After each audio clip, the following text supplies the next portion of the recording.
Ang pag-aaralan po natin ngayon ay tungkol sa tunay na pananampalataya na may kasamang mga paggawa.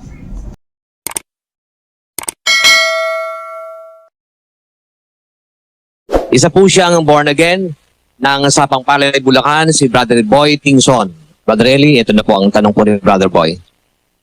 Ang tanong ko lang po, kapag po tayo ay binawian ng buhay, kinuha ng Diyos ang ating buhay, ano po, sa madalit sabi po ay tayo ay namatay na, ano po.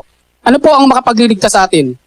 Yung mabuting gawa po ba o yung lubos na pananalig sa ating Panginoong Jesucristo?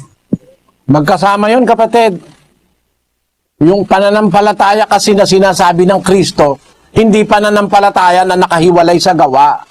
2:22 ng Santiago, ang sabi, nakikita mo na ang pananampalataya ay gumagawang kalakip ng kanyang mga gawa at sa pamamagitan ng mga gawa ay naging sakdal ang pananampalataya.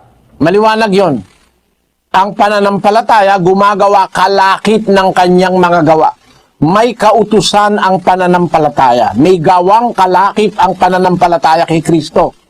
Pagka kay Kristo ka sumasampalataya, hindi ka magiging tamad. Hindi ka magiging walang ginagawa na parang standby. Mga kababayan, hindi ka daw parang standby kapag nananampalataya ka kay Kristo. Ngayon mga kaibigan, ang ating pagkaunawa naman sa bagay na iyan ay ang pananampalataya na may kalakip na paggawa ay ito po yung tamang bautismo na kalakip. Hindi po yan yung gawang tao na ito po ay mga kailangan mong gampanan o gawin sa iyong sarili. Yan po ang binabanggit dyan na pananampalataya na may kasamang paggawa. Basahin natin ang 2 Pedro 1:5. Oo, at dahil din dito, sa pagkaragdag sa ganang inyo ng buong sikap, ay idagdag ninyo sa inyong pananampalataya ang kagalingan, at sa kagalingan ay ang kaalaman, at sa kaalaman ay ang pagpipigil, at sa pagpipigil ay ang pagtitiis, at sa pagtitiis ay ang kabanalan, at sa kabanalan ay ang mabuting kalooban sa kapatid, at sa mabuting kalooban sa kapatid ay ang pag-ibig. Sapagkat kung nasa inyo ang mga bagay na ito at sumasagana, ay hindi kayo pababayaang maging mga tamad o mga walang bunga sa pagkakilala sa ating Panginoong Hesukristo. Aliwanag ang salita ng mga apostol. Pagkaragdag sa ganang inyo ng buong sikap, idagdag ninyo, add to your faith. Add to your faith. Add to your faith. Add to your faith. Yan po ang narinig po natin na sinabi ni Brother Eli Soriano, mga kababayan. Ang aking tinututulan dito ay yung faith na English na ginamit sa talatang ito ay mali po yan, sapagkat dapat po ang gagamitin dyan ay add to your obedience.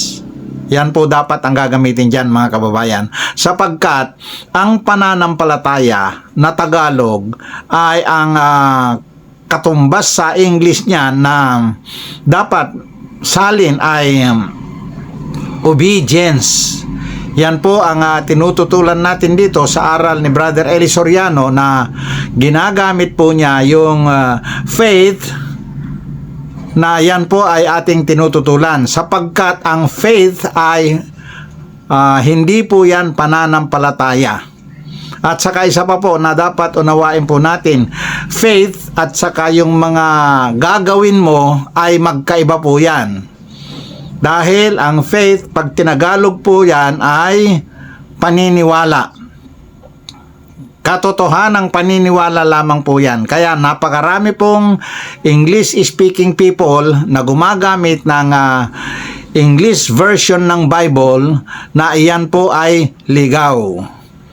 Hindi po yan faith dapat ang gamitin dyan, mga kababayan. Ang dapat gamitin dyan ay obedience, sapagkat ang obedience po ay may kasamang paggawa. Ang obedience po ay sumusunod ka ng tama. Ang obedience po ay pananampalataya ang katumbas na salin sa Tagalog. Yan po ang tinututulan natin sa mga aral at turo ni Brother Eli Soriano. Kaya po siya natututulan ng napakaraming mga ngaral, lalo na yung mga naniniwalang faith alone ay nakakapagligtas na. Mga kababayan, hindi po yun ang tamang salin dyan. Ang salin po dapat na ating matutunan ay pananampalataya, sa English ay obedience. Ang obedience po kasi sa Tagalog naman, ang kahulugan ay pagsunod sa tamang gawa. Yan po ang pananampalataya. Paggawa na may tamang pagsunod. Obedience po yan sa English, hindi po yan faith. Tandaan po natin yan, mga kababayan.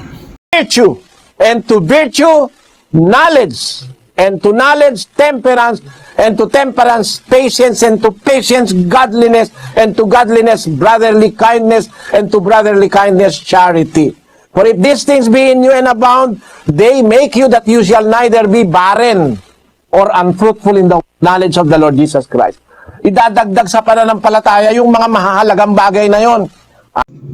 Pansinin po natin, mga kababayan, kapag Tagalog po ang ginamit ni Brother Eli Soriano, ay tatama po yung grammar natin.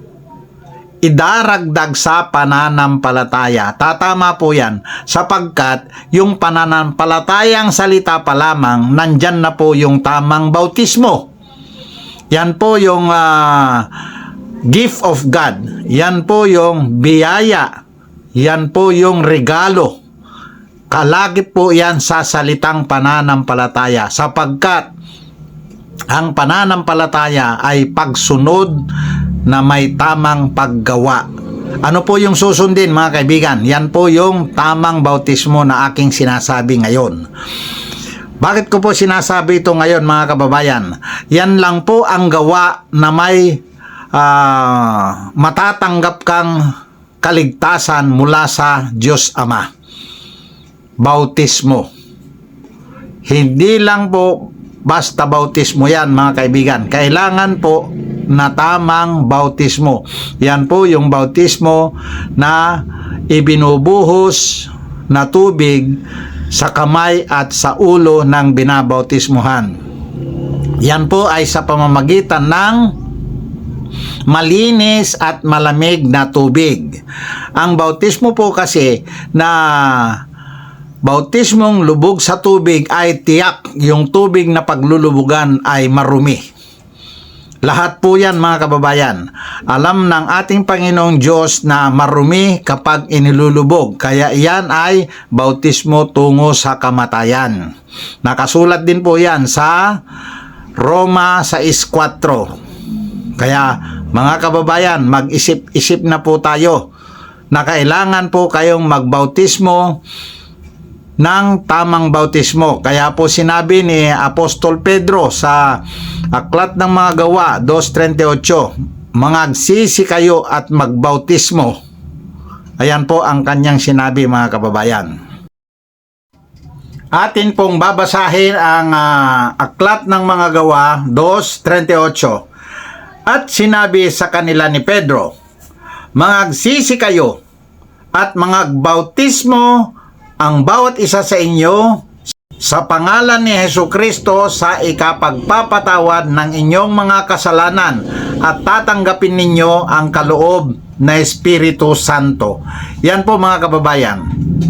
Kapag nagbautismo po tayo ng bautismong ikakapagpatawad ng mga kasalanan, makakatanggap po tayo ng kaloob na Espiritu Santo. Ano po itong kaloob na Espiritu Santo, mga kaibigan? Buhay na Espiritu Santo yan. Banal na Espiritu. Yan po ay matatanggap din po natin yan. Ang pangalan ng iglesia, kung ano yung iglesia na nagbautismo sa iyo, siya rin po yung iyong matatanggap na Espiritu Santo. Kagalingan, kaalaman, pagpipigil, pagtitiis, kabanalan, mabuting kalooban sa kapatid, at na pag-ibig. Ayan ang mga dapat gawin. Hindi naman sasabihin mo, sumasampalataya ka lang, tapos na. Kasi ang pananampalataya, may kalakip na gagawin ka. Ang gagawin mo yung utos. Meron kang utos na susundin. Dito po nagkamali si Brother Eli Soriano, mga kababayan. Nasa pananampalataya ay hindi po niya matumbok-tumbok na ang pananampalataya ay may kalakip na tamang bautismo. Ang sinasabi niya ay yung mga gawang tao, sariling gawa ng tao.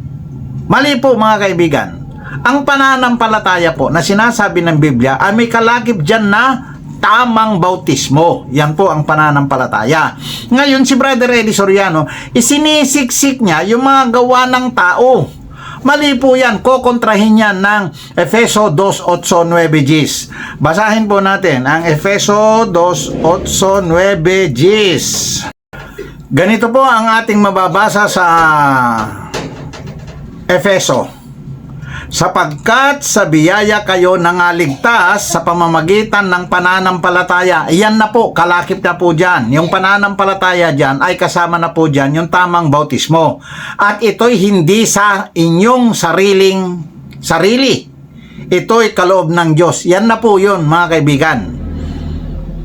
Kaya nga po itong si Brother Eli Soriano, nagkamali po siya na ipinipilit niyang isiksik yung mga gawa ng tao. Sariling gawa ng tao, ipinipilit niya kasama daw sa pananampalataya. Mali po yan si Brother Eli Soriano. Ang 9, hindi sa pamamagitan ng mga gawa upang ang sinuman ay wag magmapuri. O napansin po ninyo, si Brother Eli Soriano, ligaw na po yan dahil sinisiksik niya sa pananampalataya ay yung mga gawang tao, gawang sarili ng tao. Sa Gs, sapagkat tayo'y kanyang gawa na ninalang kay Kristo Jesus para sa mabubuting gawa na mga inihanda ng Diyos ng una upang siya nating lakaran. Ano po itong lalakaran, mga kaibigan? Yan po yung tamang bautismo. Inihanda yan nung una pa. Inihula pa yan sa lumang tipan, mga kababayan. Kaya inihanda na yan nung una pa ang tamang bautismo na yan na ating lakaran. Yan po yung daan. Yan po yung way na sinasabi ni Panginoong Jesucristo na I am the way, the truth, and the life. Yan po yan, mga kababayan. Mali po si Brother Eli Soriano sa puntong ito. 100% mali po siya sa kanyang aral na yan. 28:20 ni Mateo. Naituro ninyo sa kanila na kanilang ganapin ang lahat ng mga bagay na iniutos ko sa inyo. At narito, ako'y sumasa inyong palagi hanggang sa katapusan ng mga panahon. Ang sabi ng Kristo mismo, ituro na ganapin o gawin ang lahat ng bagay na inutos ko sa inyo. Ito namang mga hindi na ikakailangan ng gawa. Kasi kapag ka meron kang gawa, magpamapuri ka, magbo-boast ka. Maling interpretasyon. Maling interpretasyon. Si Brother Eli Soriano, mga kaibigan, ang mali.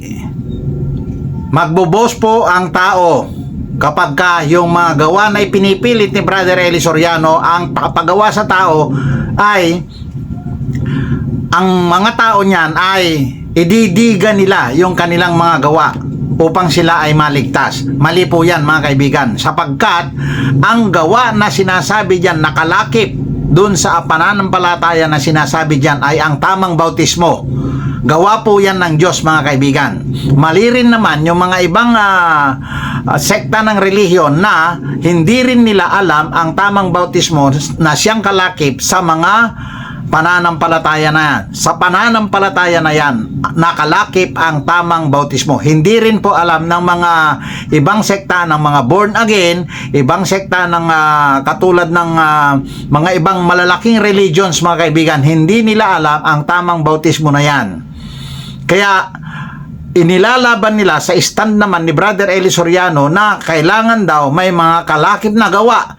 Tama po, may kalakip na gawa nga po yan dahil ang kalakip ng pananampalataya na yan ay ang tamang bautismo upang huwag magmapuri, huwag magmalaki o huwag magyabang ang isang tao na nakagawa ng mabubuting gawa.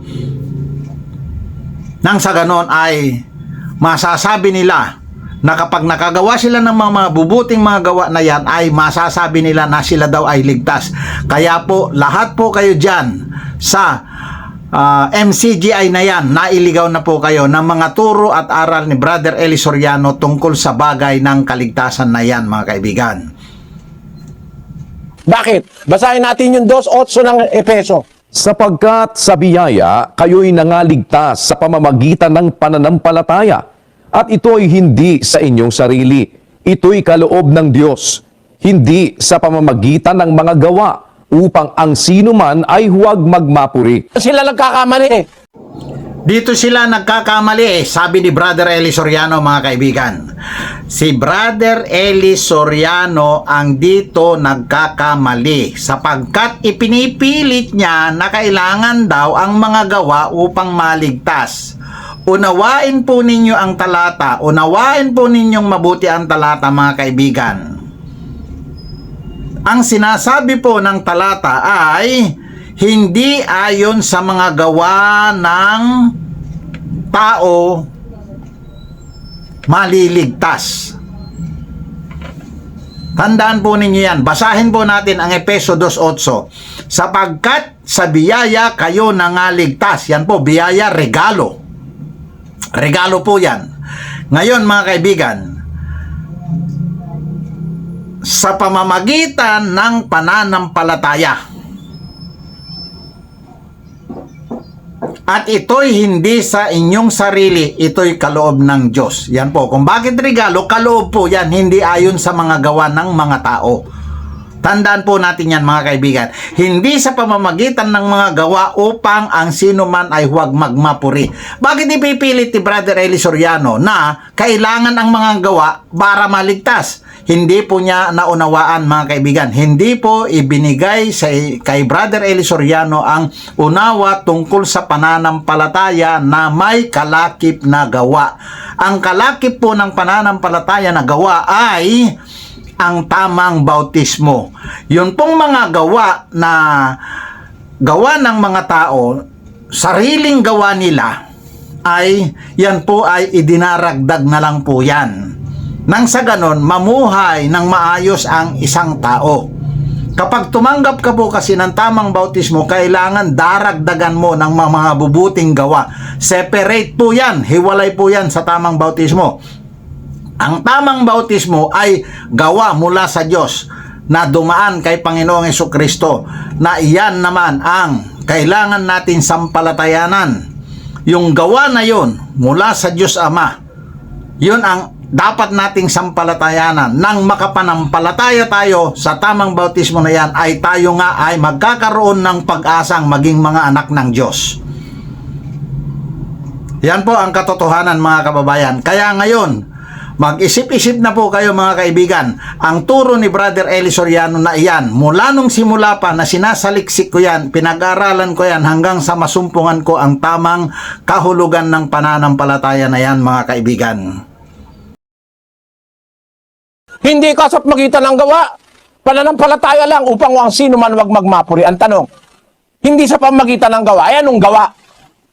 Anong gawa yung hindi ka maliligtas doon? Tanungin natin yung sumulat na si Pablo.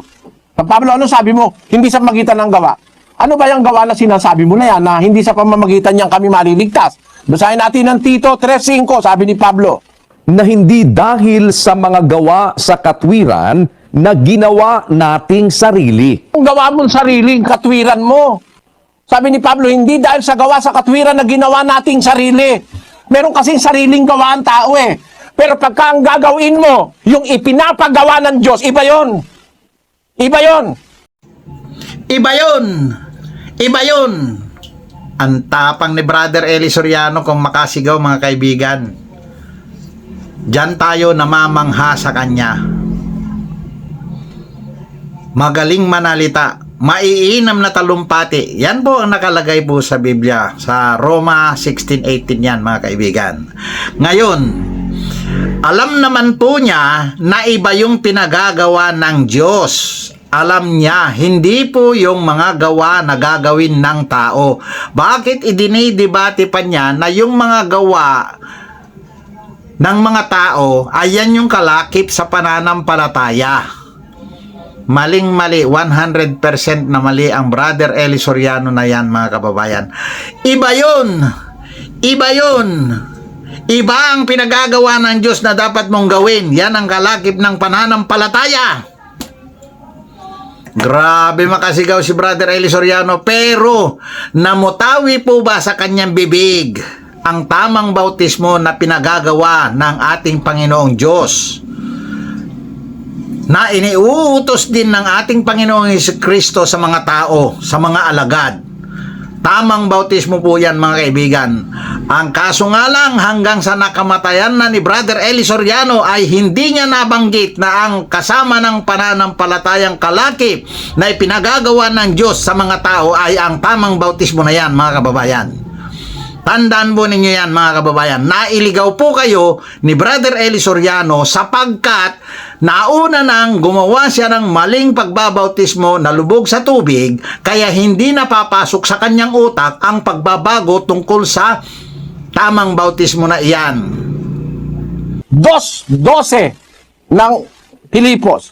Kaya nga, mga minamahal ko, kung paano ang inyong laging pagsunod na hindi lamang sa harapan ko, kundi bagkus pa ngayong ako'y wala, ay lubusin ninyo ang gawain ng inyong sariling pagkaligtas na may takot at panginginig. Yun, sabi ni Pablo sa mga kapatid na Kristiyano sa Pilipos, lubusin ninyo ang gawain ng inyong sariling pagkaligtas na may takot at panginginig. Bakit? Sa 13, sapagkat Diyos ang gumagawa sa inyo, maging sa pagnanasa at sa paggawa, ayon sa kanyang mabuting kalooban. Pagka ang gagawin mo, yung kalooban ng Diyos, hindi ikaw mag-isa ang gumagawa nun. Ginagawa mo yun dahil sinasamahan ka ng Diyos. Dahil sabi ni Kristo, kung hiwalay kayo sa akin, wala kayong magagawa. So meron kang magagawa pagkasama mo si Kristo. At yung ginagawa mo, na kaya mo lang nagagawa, kasama mo si Kristo, hindi ka pwedeng magmapuri ron. Kasama ka nga ni Kristo. Kung wala siya, hindi ka nga makakagawa. Ang gumagawa sa'yo, si Kristo, paano mo ipagmamapuri? Alin yung pwede mong ipagmapuri? Yung sarili mong gawa. Alin ang pwede mong ipagmapuri? Yung sarili mong gawa. Alam naman pala niya na yung sarili mong gawa ang pwede mong ipagmapuri. At saka alam din niya na ang pinagagawa ng Diyos na kasama ang Panginoong Diyos at ang Panginoong Jesucristo sa paggawa. Anong gawa ba yan, mga kaibigan? Anong gawa yan? Tandaan po natin, walang namutawi sa bibig ni Brother Eli Soriano na ang mga gawa mula sa Ama hanggang sa Panginoong Jesucristo ay ang tamang bautismo iyan. Kapag ka nagbautismo ka, tiyak yun, gawa ng Ama at ng Anak. Ang bautismo na iyan, mga kababayan. Lumabas po ba sa bibig ni Brother Eli Soriano ang mga katagang ito? Hindi po. Hanggang sa namatay po siya, hindi lumabas sa bibig niya yan. Ipinaglaban niya yung maling pananampalataya, mga kaibigan. Maling aral na ang mga gawa ng tao ay siyang kalakip ng pananampalataya upang maligtas. Mali po yan, mga kaibigan. Kaya kayo mga kababayan ko na nandyan sa MCGI, magsuri pa po kayo. Mali ang aral ni Brother Eli Soriano na yan. Nakita nyo, narinig natin kung paano siya makasigaw, mga kaibigan. Biniliban po ninyo yung kanyang mga sigaw na yan dahil akala mo pagkamataas ang boses ng tao na kailangan daw sumigaw, itaas ang boses, sumigaw ng malakas upang sa ganun ay maipakita mo na ikaw ay tama. Yung ba ang tama? Si Brother Eli Soriano na napakataas magsalita, mga kaibigan? Mali po siya. Ang pinagagawa po ng Diyos sa atin upang maligtas ay ang tamang bautismo. At ang mga maidaragdag doon ay ang mga mabubuting gawa ng mga tao. Magkahiwalay po yan doon sa tamang bautismo na kasama ang Diyos, Ama at Anak na gumagawa. Tandaan po ninyo yan, mga kababayan. Sabi ni Pablo na gawa ng katwirang ginawa nating sarili. Hindi dahil doon tayo maniligtas. O ngayon, para maintindihan natin, balikan natin uli kapatid na Daniel. Ang 2:8 hanggang 10, pinuputol ng mga born again hanggang 9 lang Pinuputol ng mga born again hanggang 9 lang Grabe naman si Brother Eli Soriano kung lahatin ang born again. Mali po siya, mga kababayan. Binasa ko po kanina hanggang Agis. Ngayon, ipababasa niya hanggang 9. Agis. Akaso nga lang, mga kaibigan, hindi pa rin po siya tatama sa mga kanyang sasabihin sapagkat hindi sumasagi sa utak niya ang tamang bautismo na siyang kalakip sa pananampalataya. Yan po yung gawa na pinagagawa ng ating Panginoong Diyos at ang ating Panginoong Hesukristo. Mga kababayan, bakit kaya siya ginawa na ganyan? Upang maipakalat po niya ang maling bautismo na siyang lubog sa tubig. Yan po ay tungo sa kamatayan, mga kababayan. Basa. Sapagkat sa biyaya, kayo'y nangaligtas sa pamamagitan ng pananampalataya, at ito'y hindi sa inyong sarili. Ito'y kaloob ng Diyos, hindi sa pamamagitan ng mga gawa, upang ang sinuman ay huwag magmapuri. Aling gawa yan? Hindi sa pamamagitan ng gawa, parang sino man huwag magmapuri. Yung sarili mong gawa. Pero kung itutuloy mo sa Gis, Sapagkat tayo'y kaniyang gawa, na nilalang kay Kristo Jesus para sa mabubuting gawa, na mga inihanda ng Diyos ng una upang siya nating lakaran. meron tayong gagawin. Alin yung gagawin mo? Yung inihanda ng Diyos, hindi yung sarili mong gawa. Kasi kung sarili mong gawa ang gagawin mo, magmamapuri ka. Pero pag ang gagawin mo, yung ipinagagawa ng Diyos na siya ang naghanda, na kaya mo magagawa, itutulungan ka niya, dahil kung hiwalay ka, hindi mo magagawa yon. Paano ka magmamapuri? Kaya mo lang naman nagawa sinamahan ka ng Diyos. Sapagkat ang Diyos ang gumagawa sa inyo, maging sa pagnanasa at sa paggawa, ayon sa kanyang mabuting kalooban. Kaya ang sabi ni Pablo, tayo'y kanyang gawa, ang Kristiyano'y gawa ng Diyos, nilalang para sa mabubuting gawa. Tayo'y nilalang para sa mga mabubuting gawa.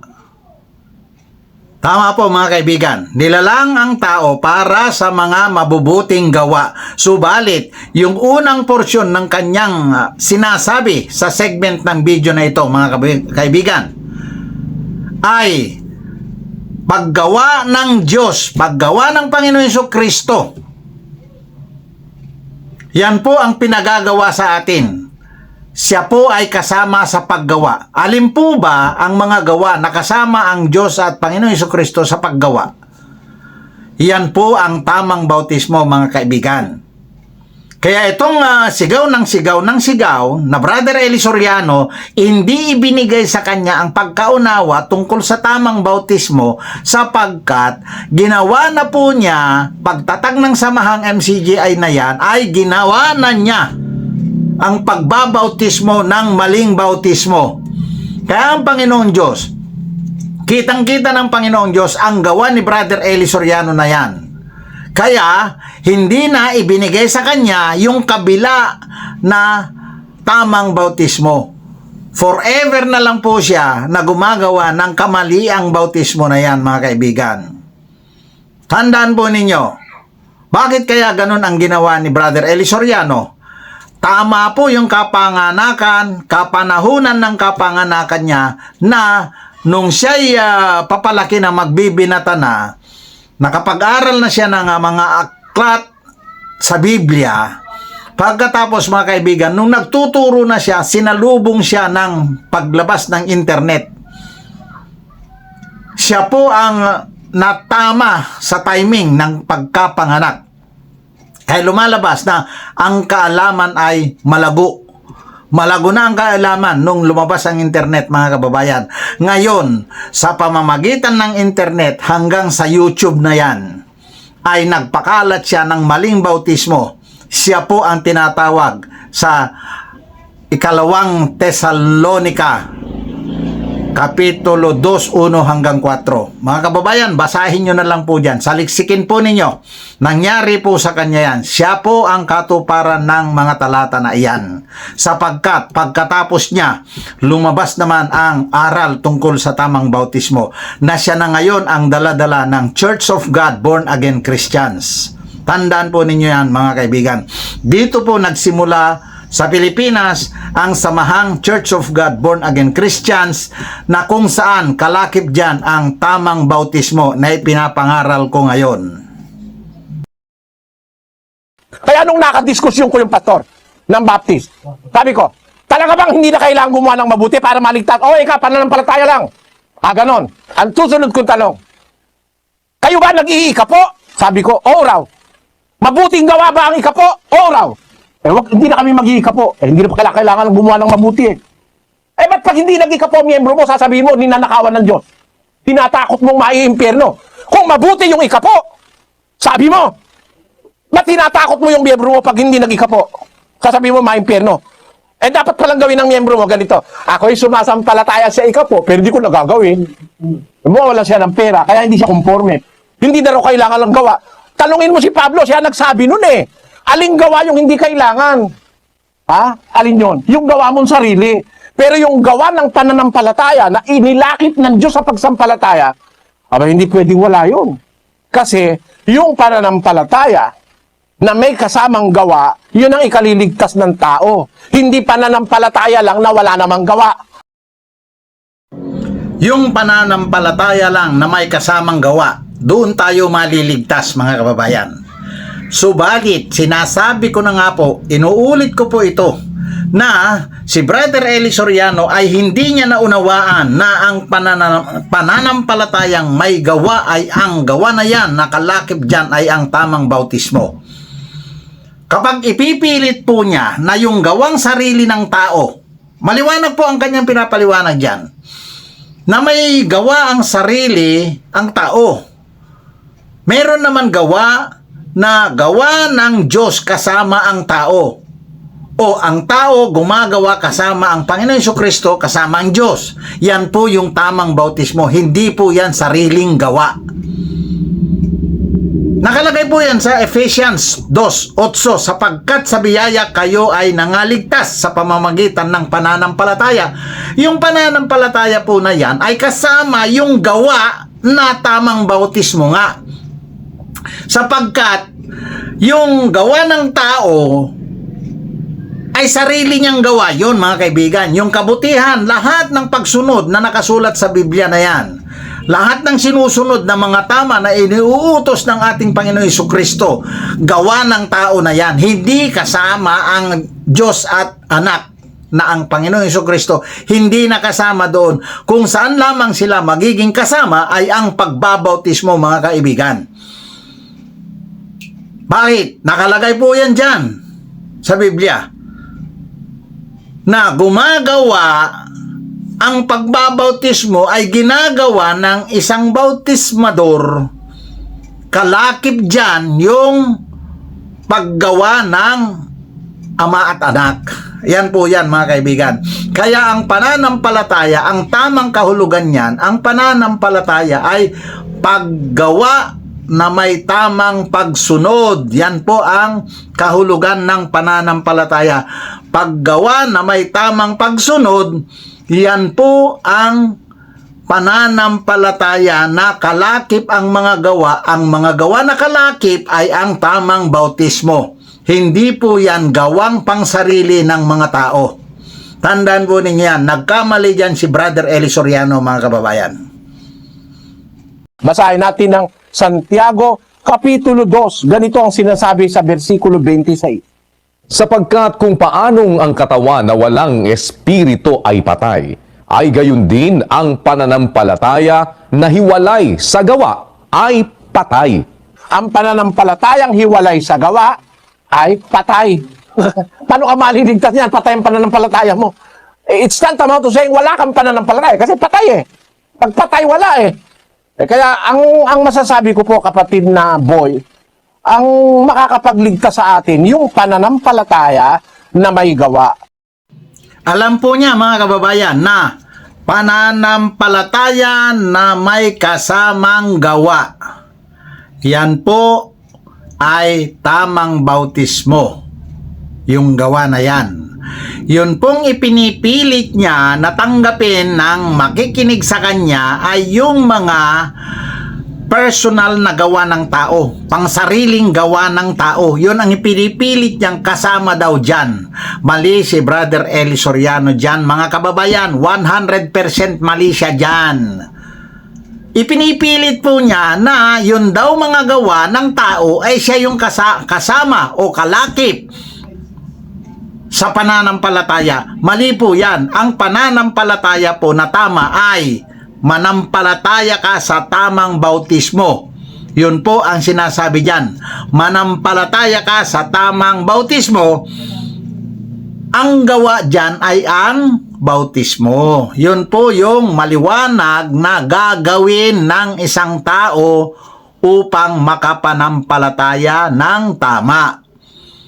Si Brother Eli Soriano, yung nasa labas ng bautismo na mga gawa ay ipinipilit niyang, isinisiksik niya na siya daw ang kasama sa pananampalataya. Mali po yan, mga kababayan. Nailigaw na po kayo, mga kababayan. Kasi kung sumasampalataya man tayo pero wala naman tayong gawa, mali po yun. Kung sumasampalataya tayo na wala naman tayong mga gawa, mali po yun. Totoong mali yan, mga kababayan. Sapagkat ang sumasampalataya, yung totoong nakapanampalataya, ay mayroon pong kalakip yan na tamang bautismo. Tandaan po natin yan, mga kababayan. Lahat po yan na ginagamitan ng word na sumasampalataya. Ang kalakip ng sampalataya na yan ay tamang bautismo. Kaya nakasulat po sa John 3:16 na ating mababasa, sapagkat gayon na lamang ang pagsinta ng Diyos sa sanglibutan na ibinigay niya ang kanyang bugtong na anak upang ang sino man sa kanya ay sumampalataya ay huwag mapahamak kundi magkaroon ng buhay na walang hanggan.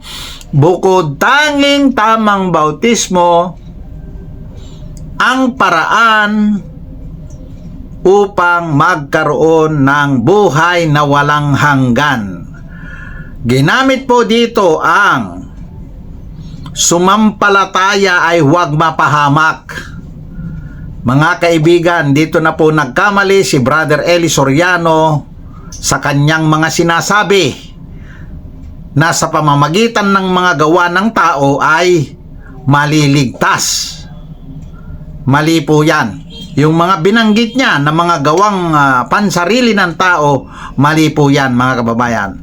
Mag-ingat po tayo sa mga bulaan. Yan po ang warning ng Panginoong Diyos sa atin. Ang Panginoong Jesucristo, mag-ingat sa mga bulaan. Maililigaw niya po tayo. Sa unang Juan, ganito ang ating mababasa. Sa 3:18. Mumuntikong mga anak, huwag tayong magsiibig ng salita, ni ng dilaman, kundi ng gawa at katotohanan. Maliwanag na maliwanag yan. Huwag tayong magsiibig ng salita, ni ng dilaman, kundi ng gawa at katotohanan. Sa puntong ito, mga kababayan, ay narinig po natin ang pagsunod sa gawa at katotohanan. Bakit po nakasulat ang mga ganitong kataga, mga kaibigan? Dahil po mayroon pong maling bautismo. Kaya idiniin po dito ang salitang katotohanan. Yang katotohanan na binanggit po dyan, mga kababayan, yan po ang tumitindig para sa tamang bautismo. Sapagkat yung maling bautismo ay tinatawag na kasinungalingan.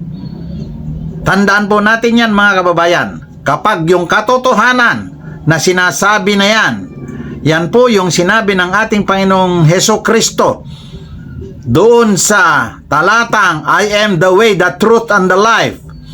Yung truth na yan, yung katotohanan na yan, yan po ay tumitindig sa tamang bautismo sapagkat ang kabilang panig niyan ay kasinungalingan. Yan po yung maling bautismo naman. Yan po yung bautismong lubog sa tubig, mga kababayan.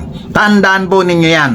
Yan po ang katotohanan na sinasabi ko ngayon, tamang bautismo.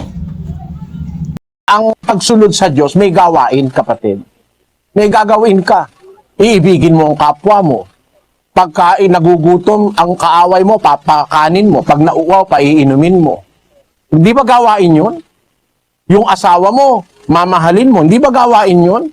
Yung anak mo, aakayin mo. Hindi ba gawain yun? Hindi naman puro pananampalataya lang yun. Gagawin mo yun. Bakit? Kasama yun ang tunay na pananampalataya. Bahagi yun ng tunay na pananampalataya. Bahagi yon ng tunay na pananampalataya. Mali, mga kaibigan, mali si Brother Eli Soriano. Hindi po yun bahagi ng tunay na pananampalataya.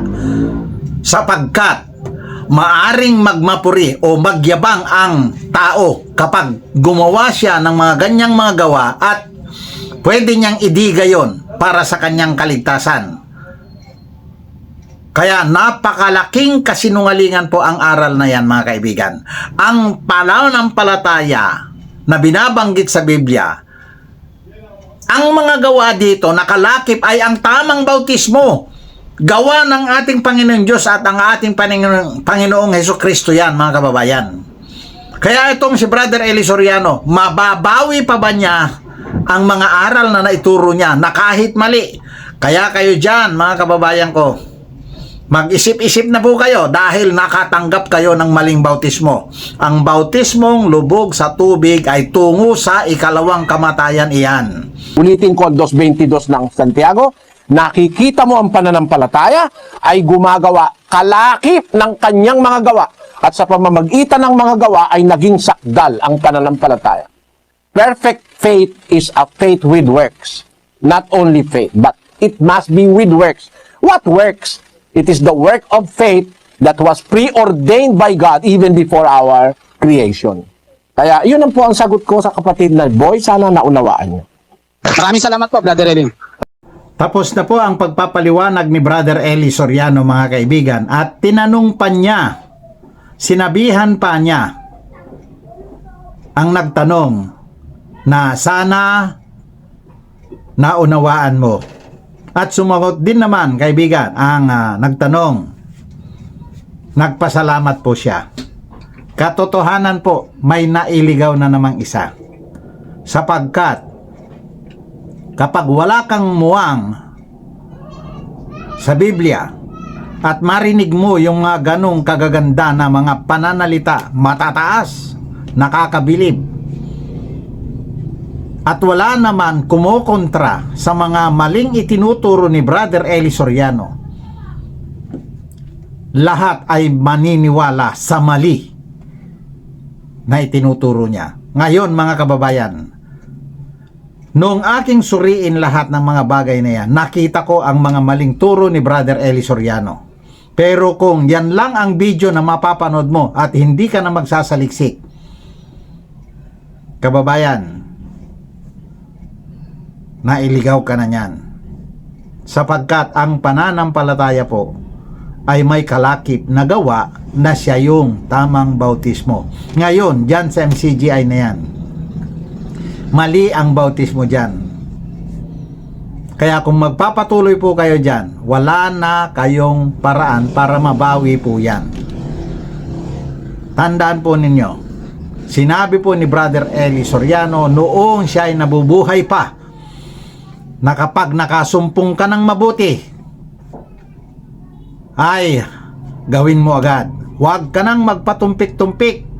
Huwag ka nang magpa-delay-delay. Gawin mo agad. Yan po ang mga panghikayat niya nung araw. Ngayon, sa bandang huli na ito,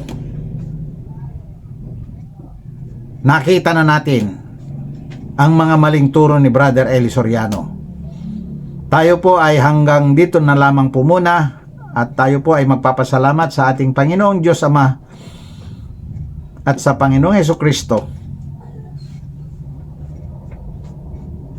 na gumagabay sa atin sa pagsasaliksik ng katotohanan upang tayo ay makarating sa kaligtasan at makamit ang buhay na walang hanggan. Amen.